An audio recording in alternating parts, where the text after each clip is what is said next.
예, 계속해서 이제 우리 교재 10페이지 보기에 앞서서 우리 앞에서 봤던 내용들 한번 비교를 한번 해볼게요.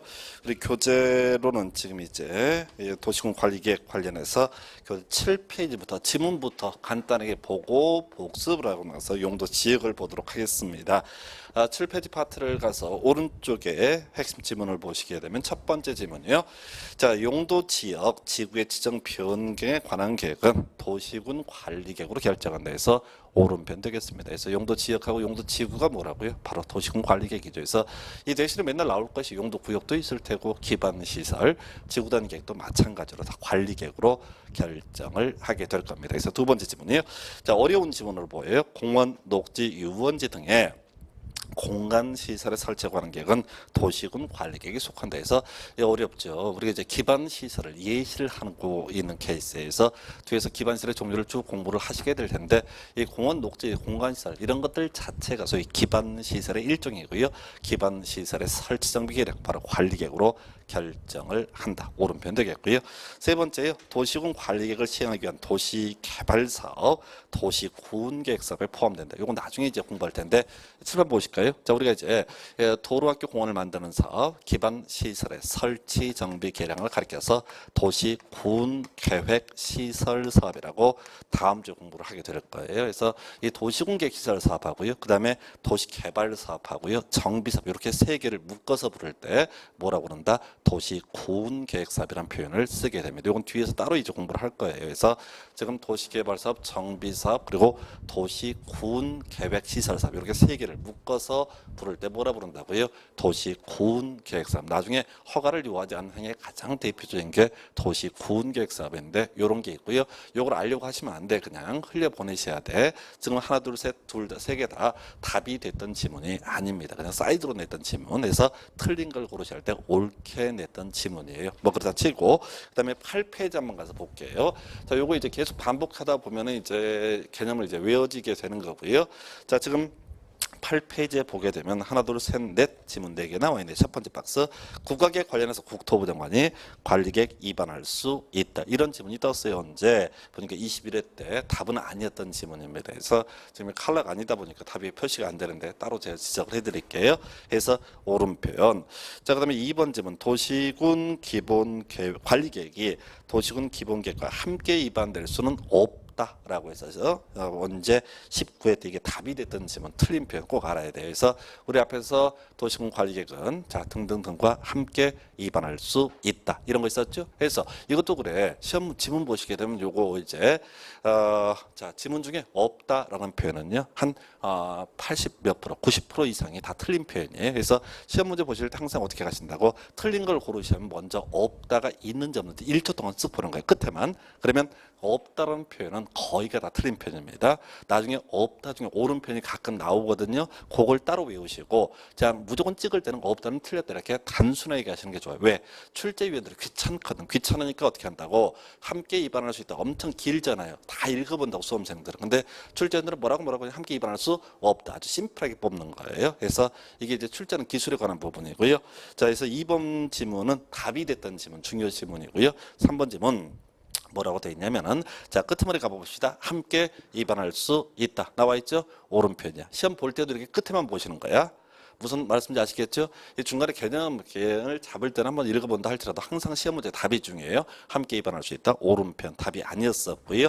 그 다음에 26회 때 구성이 됐었네요. 4번 지문 이게 답이 됐던 지문인데 자 도시군 관리계획 수립 기준 시도지사가 정한다. 틀렸죠? 정한다라는 표현 앞에는 뭐가 있어야 돼? 국토교통부 장관 이렇게 끊어가셔야 국토교통부 장관이 정하게 됩니다. 그래서 자 4번 지문 그래서 이 박스 안에 있는 것 중에서 2번하고 4번은 과거에 답이 됐던 그런 지문이 되겠습니다. 그래서 틀린 걸 고르셔야 할 때 각각 답이 됐던 지문 그러면 뭐 그랬다는 얘기는 앞으로도 그만큼 중요도가 좀 있다 이렇게 평가할 수 있습니다. 두 번째 박스 볼까요? 자 주민은 기반 시설 관련해서 끄트머리 제한할 수 있다. 자 오른편 답 아니었었고요. 2번 이해관계자를 포함한 주민은 지구단위 계획구역 뒤에 위반을 제한할 수 있다까진 좋은데 중간에 왜 틀렸냐면 그 도시군 기본계획 위반을 제한할 수 있다 이런 표현 써 있죠. 2번 지문 뒤쪽에 도시군 관리계획 위반을 제한하는 것이지 기본계획 위반을 제한하는 것은 아니다라고 하는 거 해서 틀린 표현이고요. 세 번째 질문.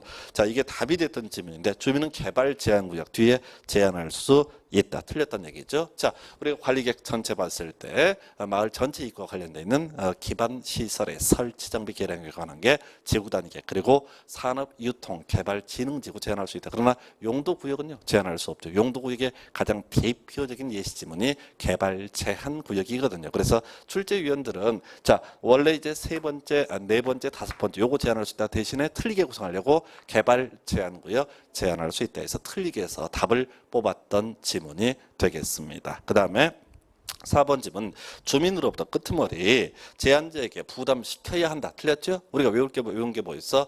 제한자에게 부담시킬 수 있다. 이렇게 외우는 거예요. 그래서 지금 이제 이 공법 문제를 풀어가실 때 거의 대부분의 지문이 뒤쪽에서 트릭 쓰는 거예요. 앞쪽에서 트릭 쓰는 게 몇 개 되지 않아요. 그러니까 보통 지문을 읽으실 때 한 2줄 반 된다 하십시다. 2줄 반 정도 된다 하십시다. 그랬을 때 어떻게 한다고? 사람들이 앞에서 또박또박 읽어가다가 뒤에 가서 놓쳐버려요. 시험은 테크닉입니다. 의미 없다는 얘기지. 뒤에만 살살 보는 거예요. 그럼 거의 대부분이 틀리게 내는 지문의 거의 90% 이상이 다 뒤에서 트릭 쓴다고. 앞에서 트릭 쓴 거 몇 개밖에 안 돼요. 그거 따로 나중에 지적을 해드릴 거예요. 그래서 지문을 또박또박 읽는 습관을 버리시라고. 특히 2차 시험 공법 보실 때는 비몽사몽입니다. 전혀 너무너무 힘이 들어서 너무 힘들어해요. 이거는 읽어봤자 읽어지지도 않아요. 왜냐면은 2교시 2차 시험 볼 때는 거의 2시간 반인가 쭈그려 앉아 있어야 돼요. 그때 제일 마지막에 보는 게 공법이란 말이에요. 그러니까 공법을 볼 때는 눈에 보이지 않아요. 체력이 딸려가지고. 그러면 애초에 공부할 때부터 어떻게 하라고요? 뒤에 보는 훈련하시라고. 그러면 공법은 몇 점이 나오고가 중요한 게 아니라 한 15분 안에 다 끝나야 돼요.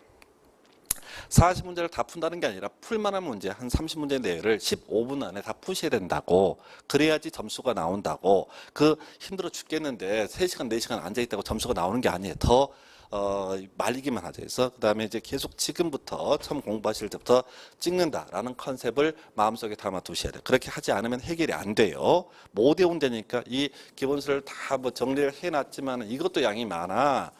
그러면 이제 결국은 시험 보는 테크닉을 키워가지고 답을 골라내는 훈련을 하셔야 돼. 뭐 그런 게 있겠고.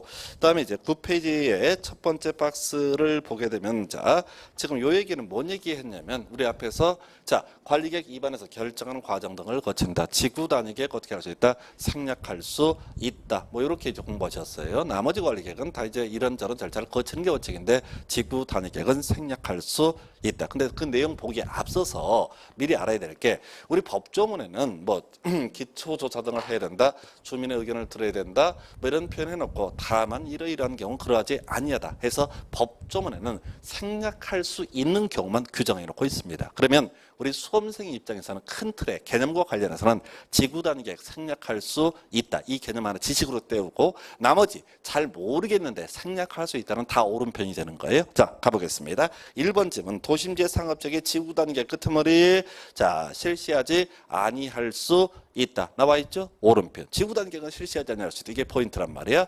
2번 질문 가볼까요? 도시군계획 시설 부지 어쩌고 저쩌고 자, 실시하지 아니할 수 있다. 나와 있죠? 우리가 다 외울 수 없다고 그랬어요. 수험생 입장에서 외울 수 있는 게 지구 단위 계획이 대표값인데 그 외에도 실시하지 아니할 수 있는 게 수백 가지가 있다고. 문제는 출제위원들은 실시하지 아니할 수 있는 걸 뽑아가지고 아무거나 뽑아서 아니할 수 있다는 표현을 쓴다고. 그러니까 우리 묶어서 가실 때 그냥 실시하지 아니할 수 있다, 생략할 수 있다는 다 옳은 편 이렇게 가시라고. 이게 수백 가지가 뜨기 때문에 절대 못 외워. 그러면 어떻다? 실시하지 않을 수 있다, 생략할 수 있다 이런 식의 지문들은 무조건 옳은 편 이렇게 이게 99%가 맞아요. 그래서 그렇게 맞고 3번 지문이요. 자, 도시적 축소에 따라서 어쩌고 저쩌고 저쩌고 해서 의견 청취를 생략할 수 있다. 나와 있죠? 옳은 표현. 그 다음에 4번 지문. 이게 이제 과거에 답이 됐던 지문인데 자, 위반권자가 용도지역 지구구역의 지정에 관한 관리계획을 위반하려면 지방의회 의견을 들어야 한다라고 돼 있죠. 해서 이게 옳은 표현. 자, 우리 지방의견 청취할 때 뭐는 생략할 수 있다? 지구 단위계획은 생략할 수 있다. 이렇게 봤단 말이에요. 그래서 좀 특이하게 절차를 가지고 답을 뽑았던 지문이 4번 지문이에요. 그래서 자, 결과적으로 전체 그림을 잡고 보셔야 돼. 자, 관리계획에는 용도지역 지구구역 기반시설 지구단위 계획 등이 존재한다라는 전제 하에서 바로 뭐라고요? 자, 지구 단위 계획은 다 생략할 수 있다. 그러나 용도지역 지구구역은 특별한 사정이 없으면 절차를 거쳐야 된다. 그래서 아까 지구단위가 가르쳐서 겁나 빠른 용도지역, 겁나 빠른 용도지구, 겁나 빠른 기반시설이라고 말씀을 드렸습니다. 그리고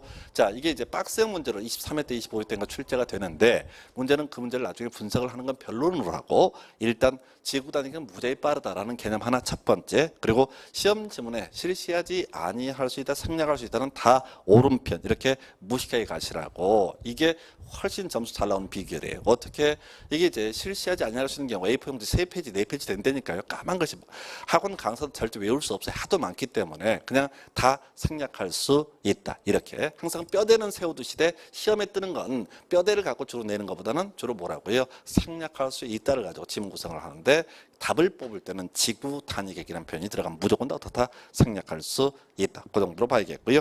그 밑에 이제 두 번째 박스. 자, 우리 효력 발생 시기 지형도면 고시가 된 날부터 효력이 발생한다라고 했었는데요.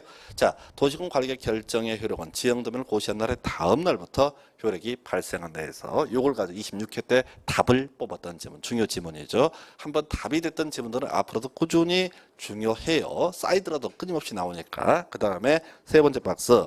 우리 기득권 보호 관련해서 시가화 조정 구역 뜨게 되면 뭐라고 했어요? 신고해야. 이것만 외워달라고 그래서 나머지 안 떠. 시가화 조정 구역 뜨면 뭐라고요? 신고해야. 근데 둘 다 답이 됐던 지문이에요. 그래서 보니까 시가화 조정 구역 뒤에 뭐라고 되어 있냐면 관계없이 사업을 계속할 수 있다. 틀렸죠? 시가화 조정 구역은 뭐야? 신고해야 사업을 계속할 수 있다. 또는 공사를 계속할 수 있다. 이렇게 할 것이고, 두 번째 시가화 조정 구역 뒤에 가서 허가를 다시 받아야 한다라고 되어 있죠. 허가를 다시 받아야 한다. 틀렸다고요. 시가화 조정 구역은 뭐라고요? 신고해야 사업이나 공사를 계속할 수 있다. 그중에서 지금 시가화 조정 구역은 두 번 다 답이 됐다고. 왜 이걸 답을 뽑겠어요? 전체 그림을 보셔야 돼.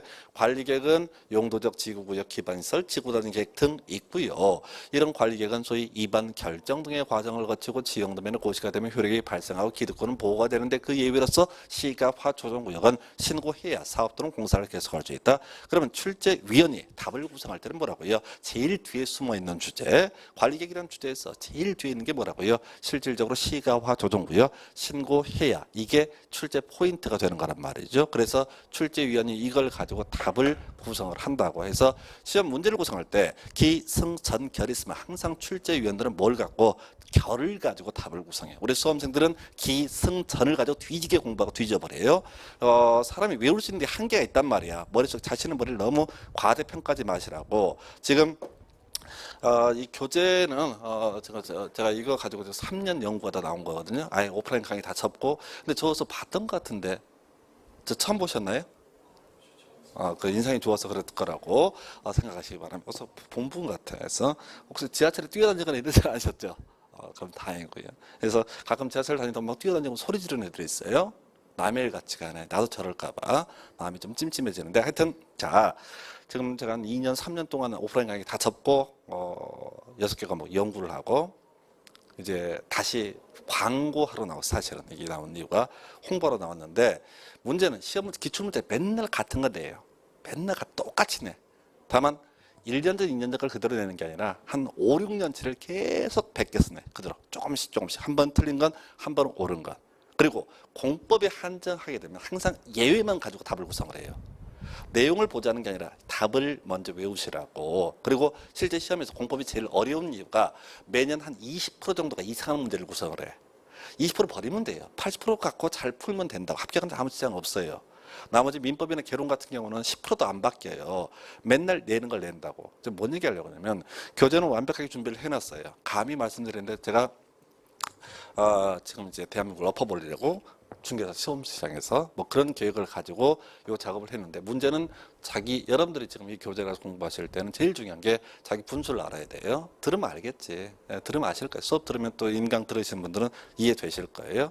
근데 돌아서면 잊어버린다는 걸 인정하시라고. 그러면 제한된 시간, 제한된 뇌 능력을 가지고 답을 외우는데 주안점을 두실 것. 그리고 그 문장 중에서도 뒤에서 바꿔치기 하는 것. 지금 제가 쭉 설명드렸잖아요. 이 뒤에만 다 보게 되면 다 답을 고를 수 있게 문제를 구성을 해준다고요. 근데 수험생들이 맨날 그 제가 그랬잖아요. 지문 5개 있으면 꼭 이제 2줄 반짜리도 여기서부터 쭉 읽어가다가 잊어버려. 뭔 얘기하는지. 다시 읽기 시작해. 그리고 두 번째 쭉 가다가 또 중간에 또 한번 쉬죠. 다시 처음부터 해.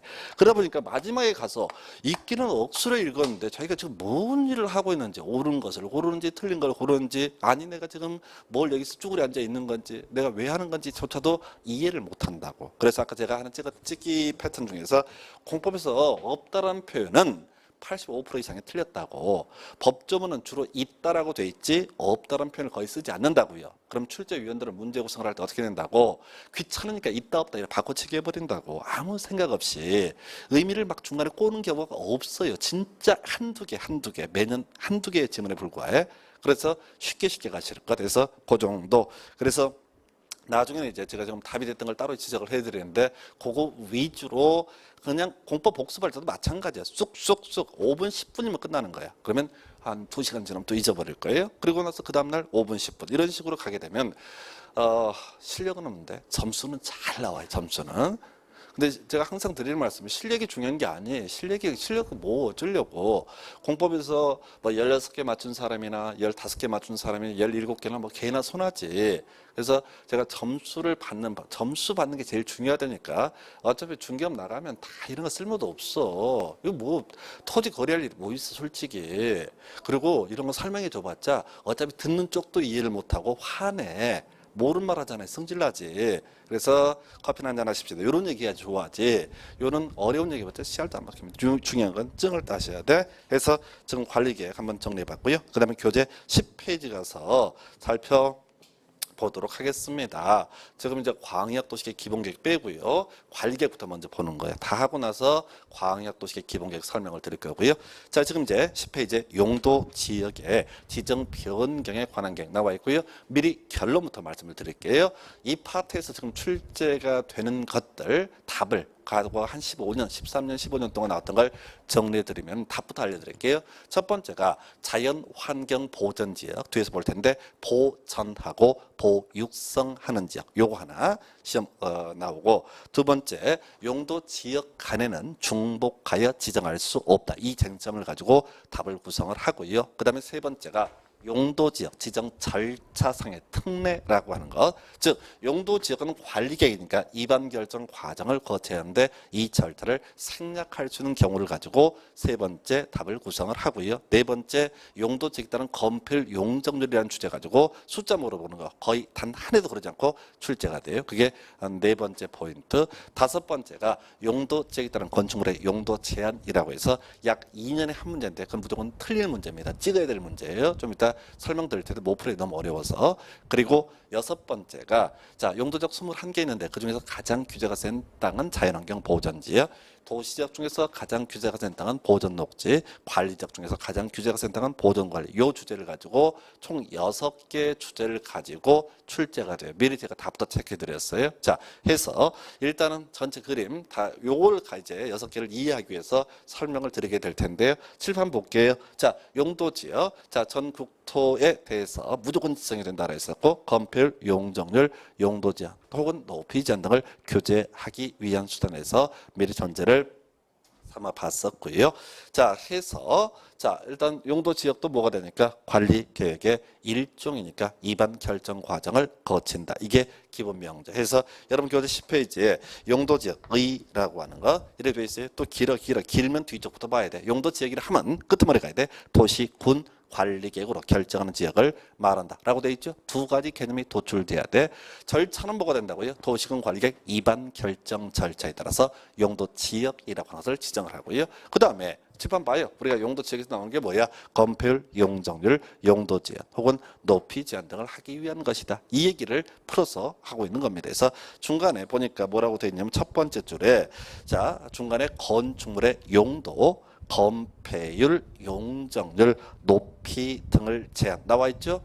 해서 이건 따로 밑줄을 긋는 게 아니야. 그냥 상식으로 가야 되는 거야. 해서 용도지역 관리계획 일종이니까 건폐율, 용적률, 용도제한, 높이 제한을 하자는 것이다. 이게 이제 가장 기본이 되게 될 것이고요. 그리고 그나마 요즘에 잘 내지 않는데 출제 포인트 바로 서로 중복되지 아니하게 나와 있죠. 해서 용도지역 총 21가지 경우일 수가 있는데요. 오직 한 개만을 지정을 할 수가 있다라고 하는 거예요. 여기는 굳이 쟁점을 삼자라면 용도지역은요 21개 중에 오직 하나만을 지정할 수 있다. 자, 그다음에 나중에 이제 공부할 게 용도지구인데 용도지구는 필요하면 2개도 3개도 지정할 수 있다라는 걸 나중에 공부를 하시게 됩니다. 뭐 그러다 치고 해서 용도지역에 분류 나와 있어요. 자, 이제 메모 한번 해볼까요?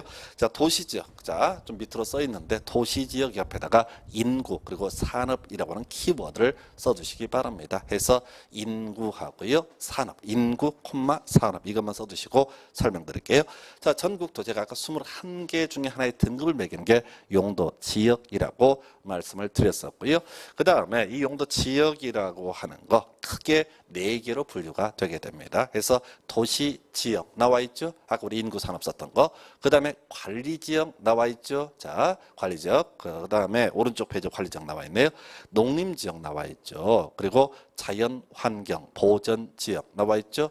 해서 자, 이렇게 용도지역 크게 4개인데 사실은 3대 축이야. 다시 기본부터 가겠습니다. 자, 도시지역, 도시지역이라는 게 첫 번째 축이에요. 그냥 외우시면 돼. 책 보면서 어디 있나 찾아봤자 쓸모가 없고요. 두 번째 농림지역이라고 하는 게 있고요. 그 다음에 또 하나가 자연환경보전지역. 아까 제가 답을 뽑았던 게 뭐라고 그랬어요? 자연환경보전지역. 유일하게 자, 최근 27회에서 부동산 학계론에서도 자연환경보전지역을 가지고 답을 구성을 하게 됩니다. 그래서 자연환경보전지역 정의를 한번 볼까요? 자, 어떤 지역? 자, 우리가 용도 지역을 지정하려면 기초조사 등을 해야 되는데 기초조사를 해야 되는데 조사해 보니 자연환경, 수자원, 해안생태계, 상수문화재 보존과 수산자원의 보육성 등을 위해서 필요한 지역 이렇게 나와 있죠. 해서 키워드 뭐라고요? 키워드만 외우시는 거예요. 절대 여러분 다 못 외워. 보전하고 보육성하기 위한 토지를 가리켜서 뭐라고 그런다?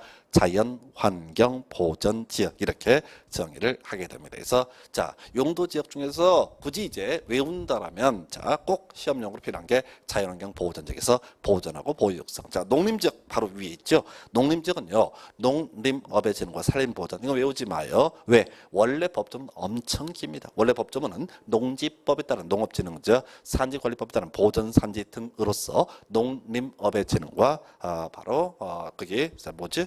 삶의 보전을 위해서 필요한 이렇게 정의를 한다고. 유사일은 한 번도 안 나와서 너무 길기 때문에 해서 뉘앙스상 농림업의 진흥과 산림보전 이게 바로 농림지역이 되겠습니다. 자, 3개 외우셨어요? 다시 뭐가 있어요? 도시지역, 인구, 산업. 현재 밀집되어 있거나 밀집이 상다른 지역. 그냥 외우셔야 돼. 제가 거기다 쓰기도 애매해. 그 써버리면 더 양이 복잡스러워지니까. 하여튼 도시지역, 인구, 산업의 키워드.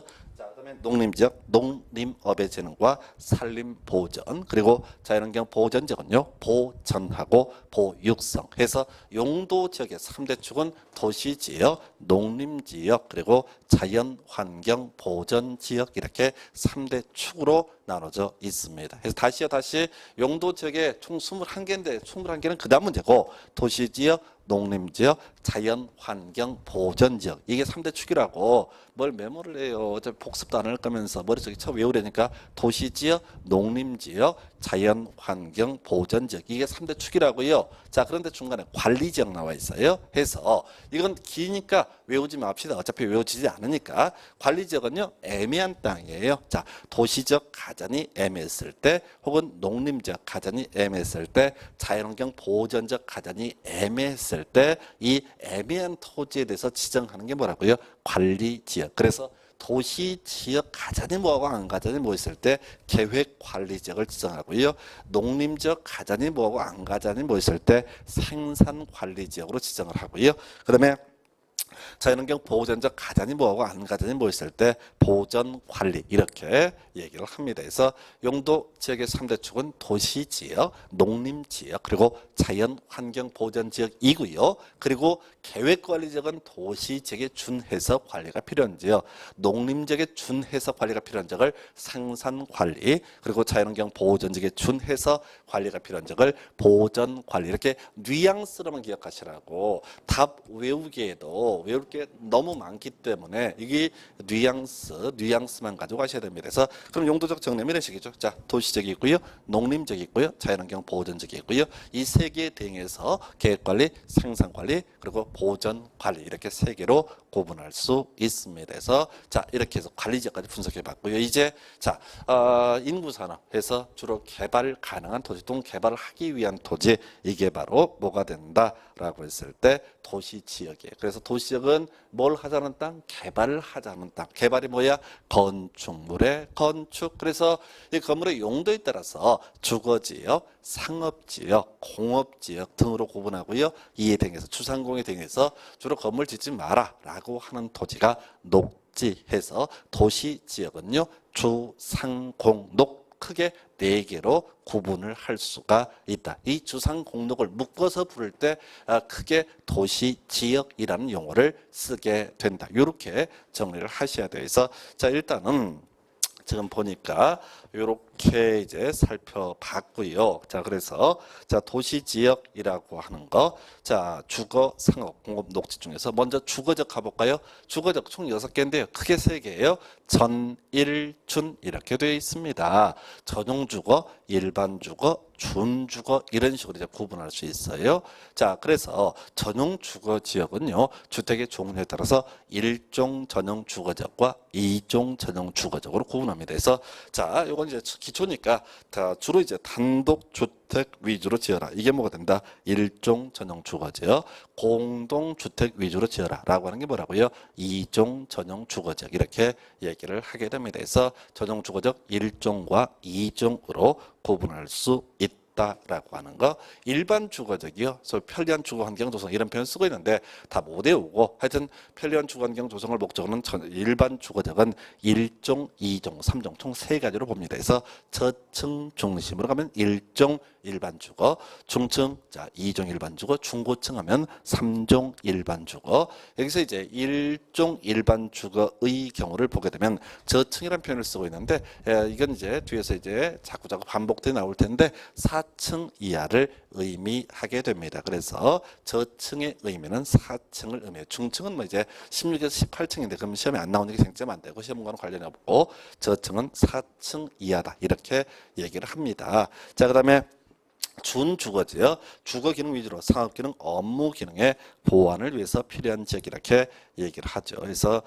요렇게 준주거지역까지. 자, 그래서 다시 주거지역은 전일준 등으로 구분을 할 수가 있고요. 그 다음에 전일준 등으로 구분을 할 수가 있겠고, 그 다음에 자 공업지역부터 먼저 가볼까요? 이름이 비슷하니까 전일준 이렇게 돼 있어요. 그래서 전용공업, 일반공업, 준공업지역 이렇게 얘기를 합니다. 그래서 주로 중화공업 등을 배치하기 위해서 필요한 토지를 전용공업지역, 환경을 제의하지 않는 공업의 배치, 일반공업지역, 그리고 준공업지역은요 경공업 그 밖에 자 주거 또 상업시설의 보완 등을 위해서 필요한 지역 이렇게 얘기를 해요. 그래서 지금 준주거하고 준공업의 경우에는 상업적 요소가 허용이 되는 지역. 그래서 앞으로 규제를 해갈 때는 이 상업적과 유사한 규제를 받는 게 준주거, 준공업이다. 일단 이렇게 전제를 하고요. 그다음 상업지역 전일준 아니에요. 상업지역은 중심, 일반, 근린, 유통 이렇게 4가지로 구분합니다. 그래서 중심 상업지역, 자 가장 번호한 지역 읽어보지 마. 어차피 안 나오니까 가장 번호한 지역이 뭐가 된다? 중심 상업지역. 일반 상업지역은요 중심 상업지역보다 조금 처지는 지역 이게 일반 상업지역. 그래도 억수로 비싼 땅입니다. 그다음에 근린 상업지역은요 재래시장을 얘기하고요. 유통상업장은 도매시장. 뉘앙스만 가셔야 돼. 그 표현 가지고는 뭔 소리인지 모르니까 외워지지 않아요. 그래서 중심상업적 가장 번원적, 일반상업적 조금 부족한데, 그리고 재래시장이 근린상업적, 유통상업적이 도매시장. 이렇게 가시면 좋을 거예요. 그래서 나중에 이제 규정 내용을 보게 되면 근린상업적, 재래시장하고 도매시장을 비교해 봤을 때 도매시장 얘기가 더 건물을 더 높게 진다라고 하는 것도 나중에 비교를 해드리겠습니다. 자, 이렇게 해서 주상공 봤고요. 녹지는요, 다시 자연녹지, 생산녹지, 보존녹지 이렇게 구분해요. 그래서 자연녹지 겁나 긴데 굳이 개념을 잡자면 제한적 개발, 생산녹지는 개발 유보, 보존녹지는 보존 이렇게 정의를 합니다. 그래서 녹지 중에서 가장 규제가 센 땅은요, 보존녹지라고 해서 이렇게 해서 용도적, 도시적은 16개로 세분을 할 수가 있고요. 관리적 3개, 농림적, 자연환경, 보존적 이렇게 하게 되면은 자, 용도 지역의 종류라고 하는 것은 총 몇 개? 21개다 이렇게 정리할 수 있습니다. 그래서 어떤 과정, 도시군 관리계획, 소위 입안 결정 과정을 통해서 기초조사, 주민의견 정치, 지방의견 정치, 입안, 협의심의 결정 고시 등등등의 절차를 거쳐서 어떻게 한다고요? 용도 지역을 21개 중에 하나를 이런 기준 등에 맞춰서 지정을 하게 되는데 미리 결론부터 외우셔야 돼. 이 중에서 직접 시험 문제 답을 뽑았던 용도 지역은 자연환경 보전지역, 뭘 하자는 땅? 보전하고 보육성 하자는 땅. 27회든가요? 26회든 부동산 학계론 영역에서는 이 자연환경 보전지역이란 보전하고 보육성 다 써놓고 나서 보전하고 보육성을 하고자 하는 지역으로서 뭐라고 표현을 하냐면은 그리고 하는 소리가 보존하고 보육성 이렇게 나오면서 도시지역의 일부이다 해서 틀리게 뽑아요. 그래서 도시지역의 일부가 아니죠. 그래서 도시지역에 대응하는 개념이 되겠습니다. 그래서 이렇게 해서 용도지역의 종류 21개 해서 여기서는 이 종류를 알고는 있어야 돼. 순서도 알아야 되는데 자주 보시는 수밖에 없습니다. 이게 포인트가 별로 없기 때문에 자주 쓱쓱 봐두시는 방법밖에 없고요. 그 다음에 용도지역이 중요한 이유가 토지마다 항상 무조건 갖게 되는 게 뭐다? 용도 지역이라는 개념을 말씀을 드렸습니다. 그래서 자, 부동산에 관련된 뭐 토지, 땅 얘기를 할 때는 무조건 뭐부터 용도 지역 얘기부터 하게 됩니다. 그래서 못 배웠을 때는요, 법을 모를 때는 땅 얘기하면 몇 평이냐 이 얘기부터 해서 겁나 무식한 거 티내는 거죠. 몇 평이 뭐가 중요해? 용도 지역이 훨씬 중요하지. 시골에 그 자연환경 보존지역에 몇천 평, 몇만 평 아무 의미 없어요. 자, 도심지, 중심상업적 이런 지역에 몇백 평만 갖고 있어도 그건 뭐 재벌이 재벌 해서 일단은 용도 지역의 종류, 그게 도시지역, 그다음에 관리지역, 농림지역, 자연환경 보호전지역 이를 불러봤었고 도시지역은 주상공록 등 총 16개로 세분이 된다. 그리고 용도지역을 지정할 때는 어떤 절차? 입안 결정 과정. 그래서 거기 쭉 나와 있는 기준점 자체가 뭐라고요? 이러이러한 기준이 발견되면 이러이러한 용도지역을 지정을 하자라는 의미로 이해할 수 있겠습니다. 자, 이렇다 치고, 자, 그 다음에 이제 지정 절차상의 특례라고 돼 있죠. 해서, 자, 이게 이제 또 시험 문제 포인트가 되는데, 자, 보십시다. 자, 용도 지역은요, 어떤 도적 건폐고 용적률, 용도 제한, 이거 세트로 나중에 움직이게 되는 걸 확인하게 되는데, 요거 정하는 거예요. 그래서 겁나게 시간 많이 걸립니다. 몇 년씩 걸려요, 몇 년씩. 특히 앞에서 뭐 토지적성 평가라든가 환경성 검토 이런 것들을 보게 되면 억수로 시간이 많이 걸려서 한번 바꾸려면 제대로 바꾸려면 10년, 15년씩 걸리는 작업이다. 이게 전제가 돼야 되고 두 번째 모든 토지 이용 규제는 뭐부터 시작한다고요? 용도 지역부터 시작합니다. 한번 예를 들어볼까요? 자, 지금 어떤 토지가 있어요? 용도 지역을 보니까 자연환경 보전지역. 개발할 수 있다 없다? 개발할 수 없다라고 전제가 돼야 돼. 근데 여기다가 신도시를 개발하고 싶어요. 그래서 뭘 지정을 했다 하십시다. 신도시 개발하자고. 그럼 개발할 수 있다 없다? 기본적으로 개발 못합니다. 모든 토지용 규제 출발점 뭐야? 용도적. 그래서 이 지역의 용도적을 뭐로 바꿔줘야 된다? 도시지역으로 한 10년 걸려서 바꿔줘야지 소위 개발을 할 수가 있다. 이게 논의 전제가 돼야 돼요. 자, 그리고 나서 이제 수업용으로 바로 필요한 게 지정 절차상의 특례라고 해서 먼저 공유수면 매립지 나와 있죠. 해서 공유수면 매립지 해서 색깔 입혀진 거 볼까요? 공유수면 같으면 지정된 것으로 본다. 외우시면 되는 거예요. 공유수면 같으면 지정된 것으로 본다. 공유수면 같으면 지정된 것으로 본다. 이걸 외우시면 되는 거라고 해서 자 사실 수업용으로 가장 중요한 포인트는 같으면이에요. 자 개념 설명드리게 법좀 읽지 마. 읽어봤자 의미가 없다니까 외울 수 없는 것들을 무작정 읽지 마시라고. 그 의미 없는 짓거리들이니까. 자 볼게요. 자 바다 있습니다. 바다 있고요. 육지 있어요. 육지에는 항상 뭐가 있다고요? 용도, 지역이라고 하는 것이 존재합니다. 21개 중에 하나의 용도지역을 가지고 있을 거예요. 자 그리고 나서 지금 바다를 메꿨습니다. 공유 수면을 매립을 했습니다. 그러면 땅이 생겼다고요? 그럼 뭘 해야 돼? 용도 지역을 지정을 해야 되는데 용도 지역을 지정하는 과정은 어떤 과정? 도시공관리계 입안 결정 절차에 따르게 되어 있다. 이게 기본 절차라고요. 자, 그랬을 때 뭘 따져 물어야 되냐면 매립 목적이라고 하는 것을 따져 물어야 돼. 매립 목적. 자, 그랬을 때 지금 바다를 메꿀 때 이유가 있었겠죠. 이 매립 목적하고요. 자, 이웃하고 있는 토지 용도 지역의 내용을 비교를 하게 됩니다. 그래서 혹시 이게 똑같다라고 하게 되면 그게 그거니까 굳이 이 문제 토지에 대해서 복잡스럽게 입안 결정 과정을 할 필요가 없이 그냥 이웃하고 있는 용도 지역으로 지정된 것으로 본다. 굳이 뭐 예를 들면 이런 식이야. 여기가 용도적이 주택지야. 주택지. 그리고 자 주택 용지의 조성을 목적으로 만약에 이 바다를 메꿨다. 이게 같은 경우라고. 시험에 안 나와 이런 것들. 이렇게 디테일이 들어가서 썩 좋지가 않아요. 그냥 같냐 틀리냐 이것만 따지지 같다 이런 예시를 하지 않습니다. 그래서 굳이 예를 들면 이런 식이라고.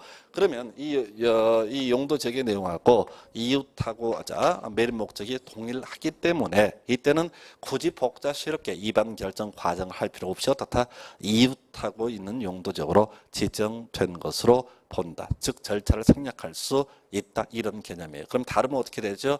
입안 결정 과정 거치면 됩니다. 자, 잘 모르겠으면 어떻게 돼요? 입안 결정 과정을 거치면 됩니다. 반만 갖고 반은 다르다. 예, 입안 결정 과정을 거치면 되는 겁니다. 뭔 소리인가 아니? 무조건 용도적을 지정 변경할 때는 입안 결정 과정을 거치는 게 원칙이라고요. 근데 시험에 나오는 예외 항목. 자, 같으면 어떻게 한다? 이 절차 다 생략해버리고 지정된 것으로 본다. 해서 외울 게 뭐라고요? 공유수면 같으면 지정된 것으로 본다. 시험 문제 틀린 것을 고르시든 옳은 것을 고르시든 공유수면 같으면 이걸 갖고 쟁점을 삼는다고 해서 옳은 것을 고르셔 내고 싶으면 공유수면 같으면 지정된 것으로 본다. 틀리게 하고 싶으면 공유수면 같으면 뭐 도시공 관리객으로 지정해야 된다 이렇게 뽑는다고요. 그래서 아주 간단한 쟁점 외울 거 공유수면 같으면 지정된 것으로 본다. 요거 외우셔야 되고요. 그 다음 페이지 넘어가서 자 도시적 결정고시 의제라고 하는 거 나와 있습니다. 그래서 여러분 교재 12페이지죠. 자 도시지역의 의미부터 아까 한번 설명드렸었죠. 외웠던 거 기억했으면 좋겠습니다. 도시적 어떤 지역 인구와 사람의 밀대거나 밀집이 예상돼서 앞으로 개발 등을 하자는 지역을 도시지역. 다시 키워드가 뭐라고요?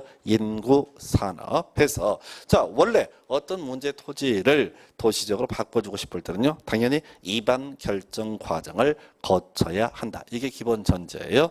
용도 지역을 지정하거나 변경할 때는 당연히 어떻다? 입안 결정 과정. 자 그런데 말이죠. 자 지금 이런 예를 들어볼까요? 여기에 자 택지 개발 지구라고 하는 것을 지정을 했다라고 한번 전제해 보겠습니다. 자 그러면 자 현재 용도적이 자연환경 보전 지역입니다. 그러면 자, 이 택지 개발 지구 지정했을 때 만약 이 문제 법조문이 존재하지 않는다. 그러면 개발할 수 있다 없다? 개발할 수 없습니다. 개발하려면 용도 지역을 뭘로 바꿔줘야 돼? 먼저 도시 지역으로 입안 결정 과정을 통해서 용도 지역을 먼저 바꿔줄 필요가 있다. 이게 기본 전제예요. 해서 택지 개발 지구 지정해놓고 용도 지역 바꾸느라고 10년 갑니다. 그러면 안 되거든. 빨리 신도시 개발해야 되거든. 그래서 우리 법에서는 택지 개발 지구가 지정되면은 그냥 이런저런 절차 생략하고 다 그냥 물어본다. 도시 지역으로 결정 고시된 것으로 본다. 요거 하나 외우시면 돼. 그리고 그 외에 4개 더 있잖아요. 그러니까 지금까지 15년 이상 문제 구성할 때 답은 뭐만 가지고 구성해? 택지 개발 지구만 가지고 구성을 한다고. 이게 지금 용도적 지정 절차상의 통례가 많이 나온다고 그러는데 5년에 한 번씩 나오는 걸 우리가 많이 나온다고 그래요. 워낙 공법 시험 범위가 넓기 때문에 5년에 한 번씩만 나와도 중요하다고 그런다고. 요는 이 5개 중에서 쟁점 뭐라고요? 택지 택지 개발지구 하나밖에 없다고. 아닌 걸 분석하지 말고 자주 나온 걸 외우셔야 돼서 거기다 이제 굳이 욕심을 부린다면 자, 공장을 많이 짓기 위한 토지를 국가 산업단지, 일반 산업단지, 도시 첨단 산업단지라고 얘기를 하게 됩니다. 해서 자, 이건 공단 만들자는 거예요. 자, 보실까요? 현재 용도지기 자연환경 보전지역이야. 여기에 국가 산업단지라는 것이 지정이 됐다라고 했을 때 만약 이 조문이 없다라고 하면 개발할 수 있다 없다? 개발할 수 없습니다. 용도적을 먼저 뭘로 바꿔야 돼? 바로 도시지역으로 바꿔줘야지 어떻게 할 수 있다? 개발할 수 있다. 이런 논리 구조라고요. 그래서 국가 산단, 일반 산단, 도시 첨단 산단이 지정되면 특별히 이런저런 과정을 다 생략하고 여기는 뭐로 본다? 도시지역으로 결정, 고시된 것으로 본다라고 이렇게 되어 있다고요. 그래서 자, 지금 뭐 외워봤자 큰 택시 개발 지구 하나하나 외워요. 그냥 뭐 이거저거 해봤자 쓸모도 없는 거고. 하여튼 인구의 집중 예상에서 택지 개발 지구, 산업의 집중 예상에서 국가 산단, 일반 산단, 도시 첨단 산단은 뭐로 본다? 도시 지역으로 결정 고시된 것으로 본다. 예, 여기까지만 가시면 되는 거야. 자, 그렇다 치고요. 그렇다 치고 나머지 하려고 하지만 여러분 머리 안 좋아. 두 개 도 장담 건데 1시간 전에 잊어버려. 두 개 난 똑바로 외우라고. 하여튼 공부 못하고 머리 나쁜 사람들 이것도 해보고 저것도 해보고 자기 분수를 모르고 설쳐요. 요는 이거 말고도 내릴 게 확률상 높은 게 너무너무 많다는 거예요. 해서 비우셔야 돼. 좀 이따 시험 문제 푸는 테크닉 설명 드릴 테고. 그 다음에 지금 자 보십시다. 이제 설명을 좀 더 드려볼까요? 이제 지금 설명드린 게 해제에 따른 용도적 환원 나와 있죠? 해제에 따른 용도적 환원 나와 있죠? 설명드릴게요. 칠판 보겠습니다. 지금요. 택지 개발 지구가 지정되면 이거저거 생략하고 특별히 얘는 그냥 뭐로 본다? 도시 지역으로 결정 고시되는 것으로 본다. 자, 국가 산단, 일반 산단, 도시 첨단 산단이 지정되면 특별히 여기는 그냥 뭐로 본다? 도시 지역으로 결정 고시되는 것으로 본다라고 했다고요. 자, 그런데 택지 개발 지구 지정했다고 해서 꼭 신도시를 만들라는 보장은 없어. 지금 요 근래 이제 이슈가 됐던 게 이명박 정부 말기에 보금자리 주택 지구라고 해서 광명, 시흥 뭐 이런 데다가 분당급의 신도시 만든다고 발표를 했었어요. 그래서 묶어도 두고 등등 했었는데 이명박 정부 말기쯤 돼갖고 없던 일로 돌렸어요. 그냥 없던 일로 하자. 해제가 돼버렸다고. 자, 예를 한번 들어볼까요? 택지 개발 지구 지정했다. 해제를 해버렸다고요. 그러면 용도 지역은 당연히 애초의 용도 지역은 뭘로 돌아가야 돼? 자연 환경 보전적으로 돌아가야 됩니다. 개발하기 위해서 도시적으로 의지를 했으니까 없던 일로 돌리면 용도적도 뭐라고요? 과거로 돌아가야 된다고. 이걸 환원된다라는 표현을 씁니다. 자, 국가 산단으로 지정했던 지역, 지금 도시적으로 의지했다고요. 근데 갑자기 공장 안 만들려고 없던 일로 돌렸다고 해제를 해버렸다고. 그러면 용도 지역도 다시 원점으로 바로 자연환경 보존적으로 환원돼야 됩니다. 자, 이 얘기가 바로 지구 해제에 따른 용도 재개 환원인데 그건 시험에 안 나와. 원칙이니까 예외가 있죠. 바로 개발 사업 완료에 따라서 해제되는 경우 그러하지 아니하다 나와 있죠. 그럼 시험 문제의 답은 뭘 갖고 구성한다고요? 개발 사업 완료를 가지고 구성한다고. 뭔 소리입니까? 이런 소리야. 자, 지금 택지 개발 지구를 지정했어요. 그래서 이 지역이 도시 지역으로 결정 고시된 것으로 봤습니다. 예, 그러면 이제 뭐가 어떤 경우냐면 택지 개발 사업을 다 해버린 거야. 더 이상 신도시 만들 이유가 없어. 다 만들었기 때문에. 그러면은 이때는 택지 개발 지구 지정은 해제가 의제가 돼버립니다. 더 이상 신도시 개발을 사업할 것이 아니기 때문에. 그렇다고 해서 용도적을 과거 자연환경 보전적으로 환원시킬 이유는 없다라고 하는 게 논의의 포인트. 그래서 외울 게 뭐라고요? 개발 사업 완료에 따라서 해제가 의제가 된 경우 용도지역 환원된다 안 된다? 환원되지 않는다. 외울 게 뭐라고요? 개발 사업 완료는 어떻다? 환원되지 않는다. 앞에 어떤 표현이 있고 이게 중요한 게 아니라 어차피 시험에는 개발 사업 완료 예외 항목을 갖고 문제 구성한다고요.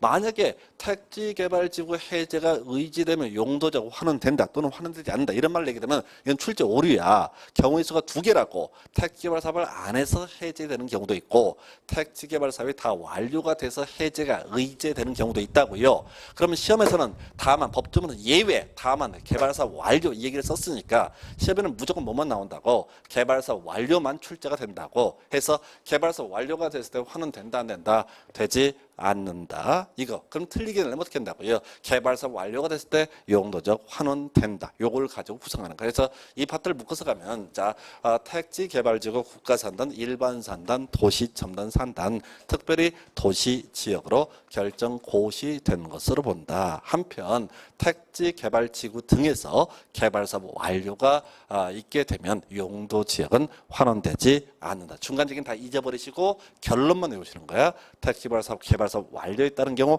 용도지역 환원되지 않는다. 그 정도까지. 농림적 결정고시 의제인데 중요치 않고 나중에 읽어보시고 챙기면 안 돼요. 자, 이렇게 해서 정리하게 되면 용도적 지정할 때 기본적으로 이반 결정 과정을 통해서 21개 중에 하나의 용도적을 지정 또는 변경, 세분 등을 할 수가 있다. 그래서 지정되면 이에 따라 발생하는 법조규가 검필, 용정절, 용도 제한의 규제가 도출되게 될 것이다. 그리고 나서 자, 용도적을 지정하면서 기본적으로 이반 결정 과정을 거쳐야 되는데 공유수면 같으면 지정된 것으로 본다라든가 택지 개발지구 도시적으로 결정 고시된 것으로 본다. 이런 항목이 있고요. 그리고 나서 뭐가 있다고요? 바로 자 개발사업 완료의 경우 용도지역은 환원되지 않는다라고 하는 거 요렇게까지 정리해봤습니다. 자 그리고 이제 이에 따른 법적 효과 볼까요? 행위제한 자 조례에 따른다라고 되어 있어요. 행위제는 일단 우리가 기억할 게 앞에서 얘기했다시피 용도지역에 따른 행위제한은 검필, 용적률, 용도제한 이게 이제 기본적인 행위제한 간접적으로 높이전이 있다고요. 자 용도지역이 지정 내가 땅 갖고 있는데 용도지역 21개 중에 하나를 갖고 있다는 이런 얘기죠. 그랬을 때 여기서 검필이었던지 용적률이었던지 용도 제한이 어떤지를 보려면 뭘 봐야 된다? 조례라고 하는 것을 봐야 된다. 이런 취지예요. 요건 이제 나중에 공인중개사법 할 때 중요 포인트가 돼요. 어디에서 확인설명서라고 하는 영역에서 개업공인중개사의 기본 확인사항이라고 해서 자 용도지역, 토지용계획이라고 해서 용도지역, 지구구역 등을 확인을 해서 중개 의뢰인에게 설명을 해라 이런 얘기하고요. 그 다음에 검필 용적률을 설명을 해라라고 나온다고요. 그랬을 때 이 용도지역이 무엇이냐, 용도지구가 무엇이냐, 용도구역이 무엇이냐는 소위 토지 이용계획 확인서라고 하는 걸 띄워보면 알 수가 있고요.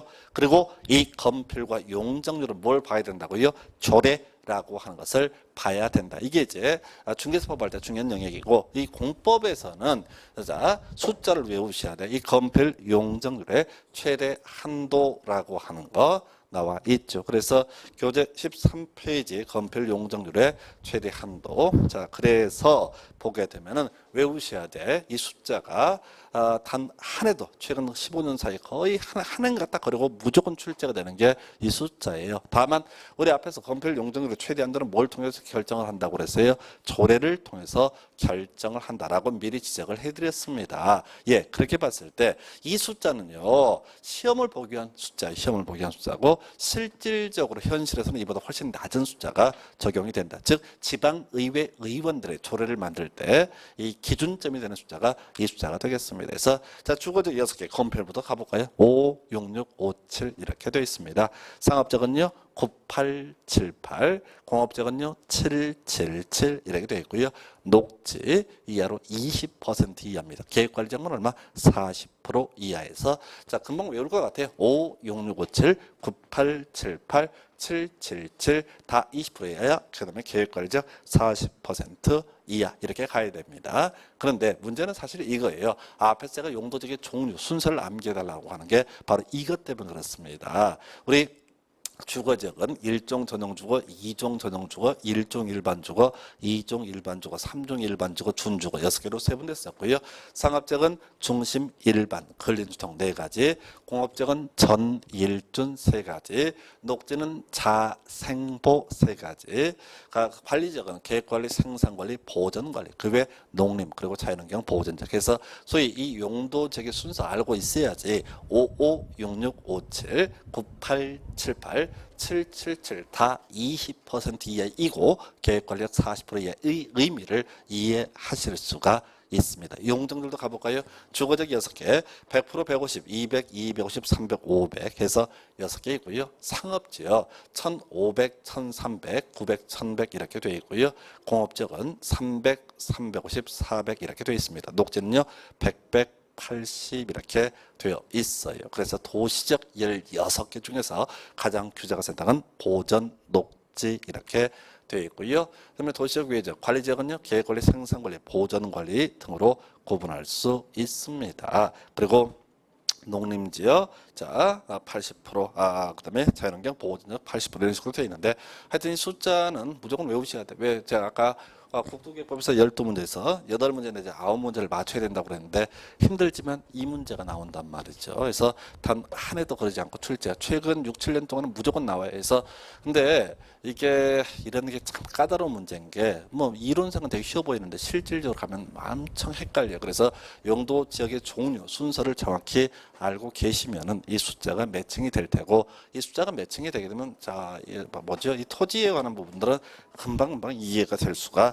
있습니다. 그래서 하여튼 이 건폐율 용적률의 최대 한도라고 하는 거 무조건 나오고요. 그 다음에 이제 용도 제한 얘기를 하기 위해서 용도 분류해서 우리 교재 14페이지를 가서 살펴보도록 하겠습니다. 자, 우리가 이제 토지 종류 하게 되면 용도 지역이라고 해서 이렇게 21가지가 있고요. 그 다음에 우리 교재 14페이지에 건축물의 용도라고 하는 거 32가지 용도군 9개 시설군 등으로 구분을 하게 됩니다. 해서 자, 우리가 이제 여러분들이 이제 공시법 시간에 공부를 하게 될 게 뭐 그런 얘기를 하죠. 공시법 시간에 자, 권리를 공시하기 위한 수단, 권리를 공시하기 위한 수단은 등기부 또는 등기 기록이죠. 그래서 여기는 토지에 관한 권리 관계, 토지 등기부, 토지 등기 기록 이렇게 볼 것이고, 그 다음에 건물에 관해서는 건물 등기부 또는 건물 등기 기록 이렇게 얘기를 합니다. 그래서 이 건물이 누구 거냐, 이 토지가 누구 거냐 이런 걸 보려면 등기부를 봐야지 알 수가 있다. 한편 권리의 공시가 아닌 사실관계를 공시하기 위한 수단 뭐 여러 개가 있을 수가 있는데 토지에 대해서는 소위 토지대장 혹은 임야대장이 있는데 일단 주 대표가 토지대장이라고 하는 것이 있고요. 자, 건축물에 관한 사실관계, 이 건물이 몇 층이냐, 이 건물의 연면적이 얼마냐 이런 내용을 다루고 있는 공적 장부를 소위 건축법에서 공부하는 건축물 대장이라고 부르게 됩니다. 해서 사실관계, 부동산에 관한 사실관계, 권리관계, 공시수단을 간단하게 지적을 했는데 이 건축물 대장이라고 한 것을 보게 되면 그 건물의 용도가 무엇인지 하는 것이 표시가 되어 있습니다. 근데 건물의 용도는 수천 가지가 되게 될 텐데요. 이 디테일한 부분을 다루는 게 아니라 이 건축물 대장에는 소위 용도군이라는 것을 표시하게 되어 있습니다. 그래서 하여튼 건물의 종류 32개인가요? 어마어마합니다. 근데 자, 일단 세부 용도까지 분석을 해야 되는데 문제는 지금 이게 첫날 첫 시간에 제일 힘든 것 중에 하나가 이 토지 종류, 건축물의 종류 얘기예요. 그리고 앞으로 부동산에 관해서 얘기를 할 때는 항상 이런 식이란 말이야. 토지의 용도 지역이 무엇인데 라는 말 첫 번째 얘기할 테고, 그 다음에 건물의 용도가 무엇인데 이 얘기를 꼭 하게 돼 있다고요. 문제는 이 건물의 종류를, 토지의 종류를 외우고 있다면 미리 체화되어 있으면은 바로 파악한다고. 건물이 200평이래. 그랬을 때 겁나 부러울 게 아니야. 창고일 수도 있거든. 자, 우리가 아까 땅 평수가 크다고 해서 중요한 게 아니라고 했듯이 용도적이 중요하다고 했듯이 바로 건축물이라는 것도 용도라고 하는 게 중요한 의미를 갖습니다. 이 얘기는 나중에 이제 건축법 할 때 자세히 또 보게 될 텐데 밑 땡겨서 볼 거예요. 자, 건축물의 종류라는 개념 한번 확인해 보겠습니다. 먼저 시설군부터 가볼까요? 제일 위에 자산, 전문, 영교, 건축해서 9개 시설군으로 이루어져 있습니다. 그래서 이게 이제 순서가 의미가 있는 게 위에 있을수록 안전도가 높다, 튼튼하다라는 의미를 가지고 있고 밑에 있을수록 안전도가 약하다라는 의미를 가지고 있는데 이게 상식적으로 이해가 되고 말고의 문제는 불개로 그냥 외우셔야 돼. 심지어 이 중간에 이게 순서가 막 바뀌어요. 한 4년 전하고 지금 순서가 전혀 틀려요. 그러니까 이 논리적으로 전혀 말이 안 되는 건데 국가에서 그냥 규제할 필요가 있으니까 이렇게 약속을 하고 있는 것에 불과합니다. 그리고 이제 32개 용도군은 이 9개 시설군 중에 어느 하나에 속하게 되는데요. 먼저 자동차 관련 시설군에 자동차 관련 시설이라고 하는 거 나와 있어요. 해서 자, 용도군 이름하고 그다음에 시설군 이름이 똑같아요. 하나밖에 없어요. 해서 어떤 건축물을 주차장으로 세차장, 폐차장 등으로 활용을 하게 되면 이걸 뭐라 부른다고요?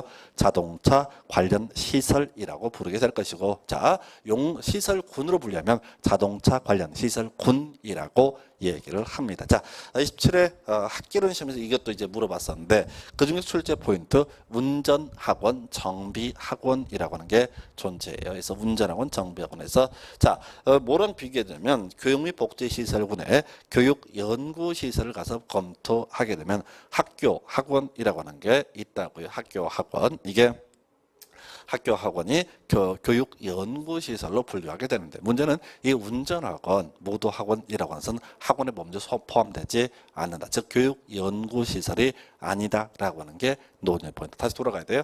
자, 다음 자동차 관련 시설군에 자동차 관련 시설이 있고요. 이 중에서 운전학원, 정비학원이라고 하는 거. 이게 이제 고지 논의 포인트. 근데 지금 제가 이제 특이한 걸 위주로 설명을 드리는데 실질적으로 자, 이 세부 용도를 묻는 문제 19회 마지막 구성이 됐습니다. 한 7년 넘었나요 벌써. 근데 그와는 별개 문제. 전체 용도군 시설군의 순서 정도 기억하시면 좋아요. 어렵지 않아요. 그래서 그다음에 산업 등의 시설군에 7개 용도군 들어갑니다. 운창공, 위, 참여, 장해서 운수, 창고, 공장, 그다음에 위험물 저장 및 처리 시설, 자원순환 관련 시설, 묘지 관련 시설, 장례식장까지 이렇게 7개 용도군이 뭐가 된다? 산업 등의 시설군 이렇게 분류합니다. 그래서 어떤 건축물을 주차장, 세차장, 폐차장, 공항시설, 항만시설, 고속버스 터미널, 철도 역사 등으로 활용하면 이걸 뭐라 부른다?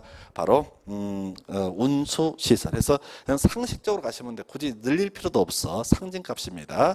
원래 건축물의 용도 분류는 이런 교재로 치면 한 20페이지 정도가 깔려 있어요. 그걸 다 외울 수도 없고 시험에 나오지도 않고 뉘앙스만 가시는 거예요. 그래서 보셨고 창고시설 어렵지 않고요. 공장 문제 안 되고 위험물 저장 및 처리시설 아직 안 나왔는데 주유소라고 하는 거 좀 기억하셔야 돼. 주유소는 자동차 관련 시설이 아니라 뭐로 분류하고 있다? 위험물 저장 및 처리 시설로 분류를 하고 있다라고 하는 것 이렇게 보셔야겠고요. 자원순환 관련 시설 뭐 큰 쟁점 없고 묘지 관련 시설의 화장 시설과 봉안당 해서 소위 화장장, 납골당 과거에 불렸던 부분이죠. 주의하셔야 게 장례식장이라는 개념이 되겠습니다. 그래서 이 장례식장이라고 하는 것은 자 묘지 관련 시설이 아니라 어디에 속한다? 장례식 장이라는 용도군에 따로 속한다. 주의하셔야 돼서 장례식장은 묘지 관련 시설에 속하지 않는다는 거 이렇게 해서 산업 등의 시설군 보셨고요. 세 번째 전기통신시설군에 전기 관련해서 발전시설, 통신 관련해서 방송통신시설이라고 하는 거 나와 있어요. 그래서 자 발전소, 발전시설 뭐 어렵지 않죠. 방송국, 방송통신시설 뭐 어렵지 않기 때문에 크든 주된 이슈는 아니고 하여튼 전기 통신시설군에는 발전시설과 방송통신시설 등으로 구분할 수 있겠고요. 그 다음에 문화 및 집회시설군 해서 자 5개인가요? 자 하나 늘었어요. 해서 자 4개구나 4개. 자 일단 문화 및 집회시설 이름 똑같네요. 이슬람 문화, 기독교 문화, 종교시설이 있고요. 밤의 문화, 위락시설이 있고요. 그리고 나서 한국인의 관광 문화 이런 편 생각하면서 관광, 휴게시설 이렇게 4가지가 문화 및 집회시설군에 속하게 됩니다. 그래서 자 문화 및 집회시설 중에서 좀 주의하실 게 문화 및 집회시설 중에서 주의하실 게 동물원, 식물원 수족관 요걸 기억하셔야 돼. 해서 요건 바로 뭐랑 비교하냐면 자산자문 영교 근적 후의 제일 밑에 그 밖에 시설군을 보게 되면은 뭐가 있다고요? 그 밖에 시설군에 동물 및 식물 관련 시설이라고 하는 것이 있습니다. 해서 이 동물 및 식물 관련 시설 이라고 하는 거. 자, 요거에 축사와 작물 재배사는 포함이 되지만은 동식물원은 포함되지 않는다라고 하는 게 논의 포인트가 될 수가 있겠어요. 그래서 자, 다시 돌아가서 이 동식물원 수족관 등은 문화 및 집회 시설로 구분을 하게 된다. 그 정도. 그 다음에 종교시설 이슈 없고요. 위락시설, 카지노 영업소 17회 단문 구성이 됐었죠. 그래서 카지노 영업소 있고요. 무도장, 무도학원에서 무도장이라는 것은 나이트클럽 같은 걸 얘기하게 되는 겁니다. 그래서 무도장, 무도학원. 아까 이제 무도학원 바로 교육연구시설에 속하지 않는다. 보통 학교 학원은 교육연구시설에 포함이 되는데 무도학원이라고 하는 것은 교육연구시설에 포함되지 않는다. 요거 강조 드렸었고요. 그 다음에 관광휴게시설의 야외 음악당, 야외 극장이라고 하는 것이 있습니다. 그래서 그 정도까지 해서 이렇게 해서 문화 및 집회시설, 종교시설, 위락시설, 관광휴게시설까지 4가지를 묶어서 문화 및 집회시설군으로 분류를 하고 있고요. 그 다음에 또 나와 있는 것이 지금 영업시설군의 판매 운동, 숙박, 그리고 다중생활시설. 이게 뭐 새롭게 나온 게 이종 근생시설에 속하지 않는 다중생활시설 이렇게 나왔는데 그냥 다중생활시설로 말씀을 드리겠습니다. 먼저 거기에 이제 판매시설, 백화점 등의 대표값, 운동시설 뭐 별로 어렵지 않죠. 그다음에 숙박시설, 호텔, 콘도 등을 얘기하게 됩니다. 그래서 이 개념상 이런 식이죠. 돈 내고 물건 사는데 판매시설, 돈 내고 운동하는데 운동시설, 돈 내고 잠자는데 숙박시설, 돈 내고 또 잠자는데 다중생활시설에서 이 다중생활시설은 과거에 기숙 저기 고시원으로 불렸던 부분을 가리켜서 다중생활시설에 부른다. 고시원 써봤자 아무 의미 없어요. 어차피 더 이상 고시원이라는 말은 법에서 나오지 않아요. 고시원이라는 말 자체가 쓰지 않습니다. 그래서 용어 바뀐 거 말씀을 드렸고요. 해서 이렇게 하나 둘 셋 넷 네 개를 묶어서 영업시설군, 자산 전문 영, 다섯 번째 시설군 설명드렸고요. 여섯 번째 교육 및 복지시설군의 교육 관련해서 교육연구시설과 수련시설과 그 다음에 야영장시설이라고 하는 거 이렇게 세 개 들어왔고요. 복지 관련해서 의료시설하고 노유자시설 이렇게 구분합니다. 그래서 먼저 교육연구시설, 학교 학원을 가리켜서 건물을 학교나 학원 등의 용도로 사용하면 교육연구시설로 분류합니다. 시험에 나왔던 포인트 이미 운전학원, 모도학원 제외라고 하는 거. 그래서 이 운전학원이라고 하는 거, 모도학원 이 두 개는 어떻다고요? 바로 교육연구시설의 범죄 제외가 된다. 그 정도. 그럼 수련시설의 유스 호스텔이라고 하는 거, 야영장 시설이라고 하는 거 새롭게 들어왔죠. 그래서 캐러반이라고 그러는가요? 요 근래 작년인가 재작년에 불 한 번 나고 난리가 났었죠. 그 야영장 가갖고 야영장이라고 그러나요? 그런데 가면은 자동차인지 뭔지 모르겠는데 하여튼 간에 하룻밤 자고 이렇게 간단하게 숙식할 수 있는 공간이 있었나 봐요. 그게 자동차로 만들어진 것 같기도 하고 나무로 만들어진 것 같기도 하고 잘 모르겠는데 하여튼 거기서 이제 원래 뭐 이렇게 고기 고먹고 이러면 안 되는데 하여튼 불법이란 말이 좀 애매하긴 한데 하여튼 법으로 규제를 안 하고 있을 때 고기 고먹다 한번 훌라덩 타가지고 몇 사람 죽고 그랬어요. 그래서 그 이후로 소위 야영장 시설이라고 하는 개념을 만들어냈다고. 지게요. 이 건축물의 용도 불리에 그게 없으면 규제를 못 해요. 건물에 관해서 뭔 얘기를 하려면 무조건 이 건축물의 용도 분류 안에 포함이 돼 있어야 된다고. 아니 그렇다고요. 이게 이제 제일 골치가 아픈 게 저는 이제 노무현 정부 때 시끄러웠던 게 저거 있었죠. 저거 뭐 고래 이야기인가 뭐 하여튼간에 불법 오락기, 불법 오락기. 그게 바다 이야기. 그게 망할 게 뭐냐면 이 법에 미처 규정을 안 했었다고. 바다 이야기라는 개념 자체가 규정이 안 돼 있었다고. 그게 오락실 비슷하게 구분이 돼 있었다고. 그러다 보니까 이 오락실 아이들 그 뭐 이렇게 하는 오락실 있지 않습니까? 그거는 주택지역 주거적도 들어갈 수 있거든. 법상 용도제기 들은 건축으로 용도 제한할 때. 그러다 보니까 이 바닥인지 뭔지가 주택가까지 막 밀집에 들어갔던 거예요. 그게 법상 빠져나갔던 거죠. 근데 따로 이제 규제를 하듯이 이 캐러반인가 그걸 갖고 야영장 시설이라는 개념을 가지고 새롭게 규제가 들어왔습니다. 그래서 하여튼 야영장 시설, 교육 및 복지 시설은 한 종류고요.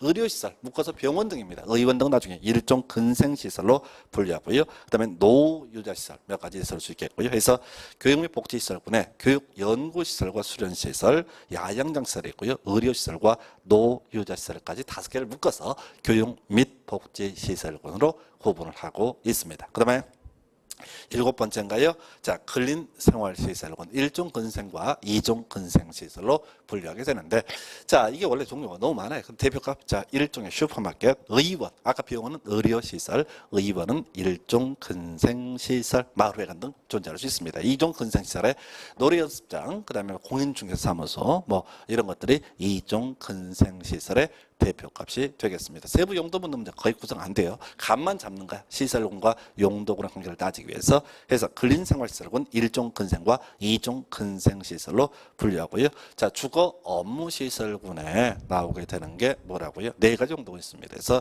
단독주택이란 용도군이 있고요. 공동주택이란 용도군이 있고요. 업무시설 그리고 교정 및 군사시설까지 이렇게 4가지 용도군이 준비가 되어 있습니다. 그래서 해서 거기 주거업무시설군 보게 되니까 그 중에서 단독주택을 보니까 또 단독주택이 있어. 용도군에도 있고 소위 이제 이걸 협의의 단독주택이라고 부르게 되는데 법에서 정의를 안 해요. 그냥 사람 혼자 집 짓고 사는 걸 단독주택이라고 부르는데 이 표현은 시험에 안 나와요. 왜? 헷갈리거든. 용도군으로서의 단독주택하고 그다음에 세부 용도로서 단독주택이 헷갈리기 때문에 시험에는 구성을 하지 않습니다. 하여튼 단독주택이라는 용도군 소유자 한 명이라는 얘기인데요. 여기는 단독주택이 있고 또 다중주택 이게 이제 그 뭐죠? 이제 뭐지? 하숙집을 가리켜서 다중주택이라고 부르고요. 그다음에 다가구 주택 공간까지 이렇게 4개를 묶어서 단독주택이라는 용도로 갑니다. 다만 요 용어의 정의 관련해서 특히 요즘에 이제 부동산 학계론 영역에서 끊임없이 이 종류를 물어봐요. 그래서 지금 3층 이하에 330 이하가 되면 다 중주택이 될 것이고 3층 이하 3계층 이하에 660 이하가 되면 뭐가 된다? 다 세대라 다 가구라고 이렇게 정의를 하게 됩니다. 그래서 다가구와 다중 기본 정의 한번 지적해 드렸고요. 하여튼 이건 좀 외우실 것. 그 다음에 이제 공동주택에 아파트를 5대 가는데요. 아파트는 5계층 이상의 주거용도, 연립과 다세대 4계층 이하이고요. 자, 동당 바닥 문제 값게 660을 초과하게 되면 연립, 660 이하가 되면 뭐가 된다? 다세대라고 해서 나중에 공부하다 보면 사실 헷갈리는 건 다가구와 다세대의 구분이 헷갈립니다. 그래서 자, 우리가 이제 이런 식이죠. 아파트에 혹시 거주하시는 분들 그 관리사무소에서 중간에 방송할 때 있습니다. 세대 내 가스 안전에 특별히 주의해 주시기 바랍니다. 어떻게 지금 401동 604호 아줌마 어저께 가스불 제대로 안 잠궈서 불 나가서 쌩 난리가 났습니다. 뭐 이런 표현을 쓴단 말이에요. 거기서 이제 제가 뭔 얘기를 하려고 하냐면 세대라는 표현을 쓴다고. 세대. 뭔 소리인가 하니 공동주택에 대해서는 일반적으로 세대라는 표현을 쓰고요. 단독 주택에 대해서는 호나 가구라는 표현을 쓰는 게 일반적인 용례입니다. 그래서 다 가구 주택은 뭐라고요? 단독 주택의 일종이고요. 다 세대라고 하는 것은 뭐라고요? 공동 주택의 일종 이렇게 가셔야 돼요. 나중에 이제 헷갈릴 때 호와 가구 이런 식의 개념으로 이해했으면 좋겠고요. 그래서 자 여기서 공동주택 아파트 5계층 이상 주거용도 해서 아까 우리가 이런 거 있어요. 일종 일반 주거지역에서 저층 중심의 편리한 주거 환경 조성해서 그래서 일종 일반 주거지역에는요 아파트를 설치할 수가 없다. 왜? 아파트는 개념상 5계층 이상이 주거 용도로 쓰이는 것이고 제1종 일반 주거지역은 몇 층까지만 4층밖에 지을 수가 없다. 이런 해석도 나왔으면 좋겠습니다. 그 정도로 봐주시고요. 그 다음에 지금 또 뭐가 있냐면은 교정 및 군사 업무시설 국가시설에 청사하고요. 오피스텔. 오피스텔이 나중에 이제 이슈가 되죠. 특히 이제 공인중개사법 가게 되면요. 자 중개 보수 얘기를 하게 될 때 주택인 중개 대상물의 경우에는 그 중개 보수율 시도 조례로 정하게 돼 있고. 그다음에 주택 5회 중개 대상물의 경우에 바로 국토부령으로 정하게 되는데 그중에서 소형 오피스텔의 경우에는 매매 교환에서 1000분의 5, 그다음에 임대차에서 1000분의 4라고 하는 요율 이런 걸 이제 물어보는 문제가 공인중개사법에서 나오기도 합니다. 그래서 하여튼 오피스텔 건축법에서 분류할 때는 바로 업무 시설로 구분하고요. 뭐 교정 및 군사 시설은 쟁점되지 않습니다. 이거 뭐 복덕방에서 이런 거 거래할 일 없으니까요. 그다음에 그 밖의 시설군에 동물 및 식물 관련 시설에서 축사와 작물 재배사 여기는 동식물원 등은 포함되지 않는다 해서 지금 건축물의 종류 수천 가지가 있는데 수백 가지가 있을 텐데 그중에 자 상징적인 것들을 가지고 32개 용도군 그리고 9개 시설군에 대해서 설명을 드렸습니다. 뭔 얘기하려고? 자 건축물에는 뭐라고요? 소위 용도라는 개념이 있다고요. 다시 그림 볼까요? 자 우리가 앞에서 용도 지역 21개 전국토 21개 중에 하나의 등급을 매기는 것. 그에 따라서 5, 6, 6, 5, 7, 9, 8, 7, 8, 7, 7, 7 다 20% 이하 계획관리적 40% 이하에 있던 건폐율이라는 개념이 있었고요. 100%, 150, 200, 250, 300, 500, 1500, 1300, 900, 1100, 300, 350, 400 녹지는 100, 180 도시적 위작 주로 80% 이하 계획관리적 100% 이하 이렇게 했던 용적률 규제 그리고 용도 지역에 따라서 바로 발생하는 규제가 하나가 뭐가 있냐면 건축물의 용도 제한이라는 개념이 있을 수가 있습니다. 그래서 이게 이제 너무 방대해서 외울 수 없어요. 예를 들어서 일종 자 일반 주거지역에 아파트 설치할 수 있느냐 없느냐 이런 것들을 가지고 설치할 수 없다 이렇게 가듯이 이 문제가 우리 수험생이 외울 수가 없는 영역입니다. 그냥 좀 이따 예제 가지고 찍는 방식만 보고 버릴 거예요. 그래서 제가 아까 국토교육법 12문제 중에서 8문제에서 9문제를 맞춰야 된다. 그러면 3문제, 4문제를 틀리게 되는데 그때 틀려도 무방한 문제가 용도 지역에 따른 건축물의 용도 제한이다. 자 그런데 이 얘기를 하기에 앞서서 우리 하나 기억하실 게 여러분 자료 몇 페이지 13페이지 가서 다시 보게 되면 이 건폐율 용적률의 최대한도 숫자 나와 있잖아요. 그랬을 때 자연환경 보전적 얼마? 20에 80. 농림적 뭐야? 20에 80. 자, 보전관리 얼마야? 20에 80. 생산관리 얼마야? 20에 80. 그러면 지금 생산관리, 보전관리, 농림 그리고 자연환경 보전지역 이 건폐율 용적률이라고 하는 게 20에 80밖에 안 된다고요. 다 똑같네요. 예. 그러면 이 네 개는 똑같은 거냐라고 했을 때 그게 아니란 얘기입니다. 뭐가 달라진다? 바로 건축물의 용도 제한이라는 게 달라진다고. 같은 20에 80이라 할지라도 자연환경 보전지역에서 허용되는 건물의 종류가 대단히 작고, 예를 들어 나중에 이제 답으로 볼 텐데 초등학교 하나 설치할 수 있습니다. 자연환경 보전지역에. 자연환경 보전지역에 건물 지을 수 있다고요. 20에 80의 초등학교를. 근데 그 산속에다가 초등학교 지어서 뭐해? 아무 쓸모가 없잖아. 그래서 안 짓는 거예요. 쓸데없는 짓거리니까. 그래서 지금 뭔 얘기하려고 하냐면 이 용도 지역에 따라서 세트 세 가지 규제, 건폐율, 용적률, 용도 제한의 규제가 도출되게 된다. 그래서 이 세 가지를 가지고 분석을 해본 결과 가장 규제가 센 땅이 뭐라고요? 자연환경보전지역. 도시지역 16개 중에서 가장 규제가 센 땅은 뭐라고요? 보전, 녹지. 관리지역 3개 중에서 가장 규제가 센 땅이 뭐라고요? 보전, 관리. 이렇게 가는 거예요. 그래서 여러분 교재 몇 페이지에? 15페이지에 미지정, 미세분 지역에서의 행위제한 나와 있죠. 해서 미지정 지역, 용도지역이 도시지역, 관리지역, 농림지역, 자연환경 보전지역 등으로 지정되지 않았을 때 가장 규제가 세는 어떤 지역? 자연환경 보전지역에 관한 규정을 적용한다. 그 다음에 자, 도시지역이 16개인데 세분이 혹시 안 됐다라고 했을 때 가장 규제가 센 땅 어떤 땅? 보전, 녹지. 관리지역이 3개인데 이 중에서 세분이 되지 않으면 가장 규제가 센 땅 뭐라고요? 보전, 관리 지역에 관한 규정을 적용을 하게 된다. 이렇게 돼 있다고요. 해서 이게 바로 뭐라고? 미지정, 미세분지역. 그 얘기는 뭐냐면은 용도지역 21개 중에 가장 규제가 센 땅은 뭐고? 자연환경보전지역이고 도시지역 16개 중에서 가장 규제가 센 땅은 뭐고? 보전, 녹지이고 관리지역 3개 중에서 가장 규제가 센 땅은 뭐라고요? 보전 관리다. 이 얘기를 하고 있는 것에 대해서 이렇게 돼서 지금 용도지역 지정 그리고 행위 제한까지 보죠. 잠시 쉬었다가 이어서 가겠습니다.